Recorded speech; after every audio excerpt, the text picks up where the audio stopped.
यहाँ पर खड़े हुए सारे छात्र छात्राएं फाइनल ईयर स्टूडेंट हैं, जिनका फाइनल ईयर MBBS एग्जाम होने वाला है 10 जनवरी से। हमारा सेंटर दिया गया है MIT मुजफ्फरपुर, जो यहाँ से 80 किलोमीटर दूर है। लड़की होने के नाते मैं यही कहना चाहूँगी कि सुबह सुबह उठ करके जाना, वहाँ इतना 80 किलोमीटर ट्रैवल करके जाना सेफ बिल्कुल नहीं है। फिर वहाँ कितना देर से आएंगे, एग्ज़ाम ख़त्म करके एक दिन का गैप होके फिर दूसरा भी एग्ज़ाम देना है।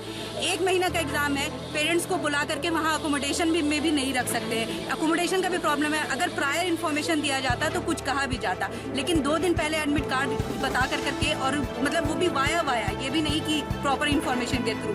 हम लोग इसी के विरोध में हैं। हमारे पास कोई रास्ता नहीं बचा और हम लोग यहाँ आकर के इमरजेंसी बंद करके अपना विरोध दर्शाने की कोशिश कर रहे हैं। बस हमारी मांगे, हमारी मांगे, हमारी मांगे, भेदभाव नहीं चलेगा, भेदभाव नहीं चलेगा।